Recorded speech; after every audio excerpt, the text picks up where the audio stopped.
you doing here? I'm practicing. Why do you guys need to practice? Because we suck.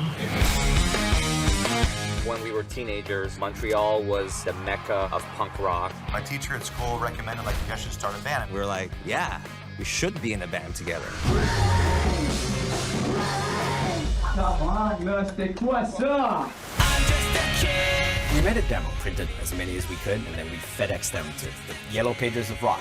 I was collecting all these rejection letters, like it's not for us at this point. Atlantic Records was coming to Montreal to sign another band. It felt like it was the last chance. And the next day, he says, like, let's make a record. I'm signing Simple Plan. Sorry, getting emotional thinking about it, but yeah, it worked. The album came out, it was such an underwhelming moment. We're going to buy a record. It was not available. No radio station played it. There was a lot of bands that made me feel like we weren't good enough. These guys are new, they're gonna have to pay their dues. Do you fight to be in a club that you'll always feel like you're not really a part of, or do you create your own path? So you kicked Chuck out of the band? Yep, we did. The door was closed, but I could hear them talk. Chuck, we don't need him anymore. That's some hurt right there, and I'm not sure it's resolved. They are the definition of brotherhood. You love your brother, but you want to strangle him sometimes.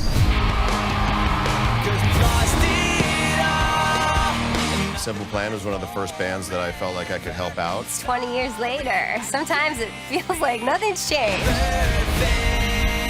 Sometimes I feel like I accidentally got here. The hardest thing in the music business, staying there. Oh my God! Sorry, I can't be perfect. Are they gonna see this? Probably. Oh my God, yes. 25 years later. As a longtime fan of this band, this documentary was incredibly fulfilling. Everyone has that band that they grew up with, a band that they connected with so quickly and so deeply, a band whose lyrics spoke to them on such a personal level, a band that represented them, that felt like they were speaking directly to them, a band that comforted them and brought solace when they felt alone and hopeless, a band that immediately made them feel seen and accepted for who they were. For me, that band was Simple Plan. I've been following these guys for more than half of their 25-year career. It all started when they recorded the theme song for a little show called What's New, Scooby-Doo back in the early 2000s. Not only that, but the fact that they also showed up in their own special episode early in the show's run. Like so many others, I was obsessed with that show at the time, and it also inadvertently became my gateway into their music as well. After listening to I'd Do Anything more times than I'd like to admit, I never really looked back after that. In retrospect, this band also ended up being my introduction to the pop-punk genre in general. I could not get enough of their music, and I'm proud to say that still rings true today. Every time they've released a new album, it's felt like a full-blown event. Not just another album release, but a genuine celebration of their evolution as a band. It feels big, loud, and infectiously bombastic. No Pads, No Helmets, Just Balls remains one of the greatest pop-punk debut albums ever, in my opinion. Still Not Getting Any is largely considered to be one of the best sophomore albums in pop-punk history. Their self-titled album dropped during the worst year of my life. Get Your Heart On came out while I was just finishing up middle school. Taking One for the Team came out right before I graduated high school, and their most recent Harder Than It Looks released just as I was moving into my first apartment. Every time these guys have put out an album, it's coincided with several big life events of mine. For this reason, I really do feel like I've grown up with this band. Their music has helped me so much over the years, and I will always be really grateful for that.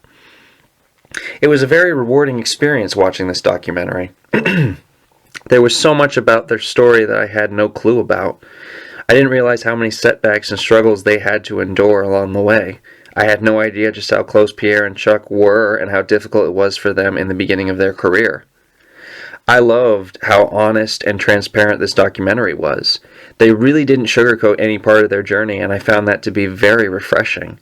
The way they're so genuine and generous with the fans really touched me. I've always loved how personable they are as musicians, and this just solidified that further. The fact that they never take anything for granted and just choose to be grateful for those magical moments. I'm legitimately surprised that they acknowledged David's departure as much as they did. I really thought they were just going to leave out his involvement entirely. Glad they included it, though.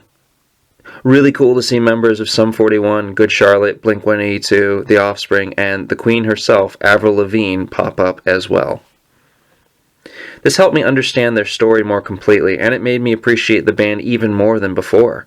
They really have overcome so much, and it's pretty amazing to see what they've already achieved in less than 3 decades. I don't normally watch or review documentaries that often, but similar to Machine Gun Kelly's Life in Pink, this is certainly an exception. This was pretty much everything I wanted it to be, and I couldn't be more pumped for what comes next for these guys. They've come so far from those early days in Chuck's basement. They are truly living their dreams. The day these guys retire will be an extremely sad day for pop punk and the world. Here's to 25 years and so many more to come. This is streaming on Prime Video now. I give Simple Plan, The Kids in the Crowd, 5 out of 5 stars. Thank you so much for listening.